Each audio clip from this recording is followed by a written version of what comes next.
Hachette Audio presents The Disappearing Spoon and other true tales of rivalry, adventure, and the history of the world from the periodic table of the elements. Written by Sam Kean. Adapted for young readers by Adrian Dingle and Kelsey Kennedy.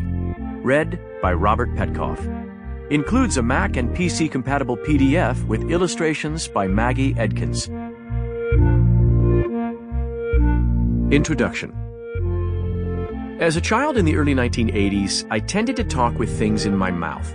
Food, dentist's tubes, balloons that would fly away, whatever.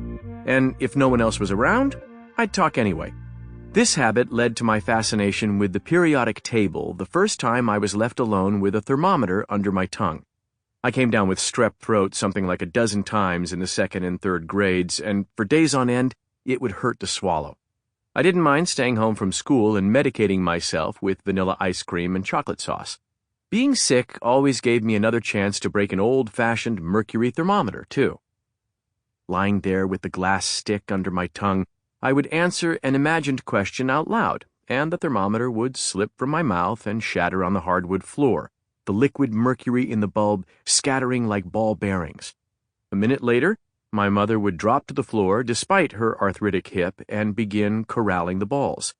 Using a toothpick like a hockey stick, she'd brush the supple spheres toward one another until they almost touched. Suddenly, with a final nudge, one sphere would gulp the other. A single, seamless ball would be left quivering where there had been two. She'd repeat this magic trick over and over across the floor, one large ball swallowing the others until the entire silver lentil was reconstructed.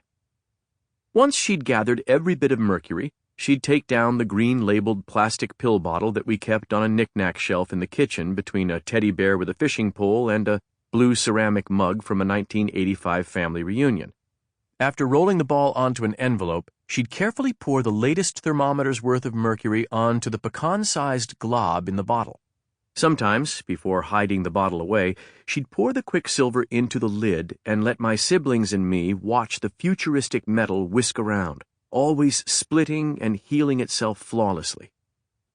Medieval alchemists, despite their lust for gold, considered mercury the most potent and poetic substance in the universe. As a child, I would have agreed with them. I would even have believed, as they did, that it housed otherworldly spirits. Mercury acts this way, I later found out, because it is an element. Unlike water, H2O, or carbon dioxide, CO2, or almost anything else you encounter day to day, you cannot naturally separate. Sample complete. Ready to continue?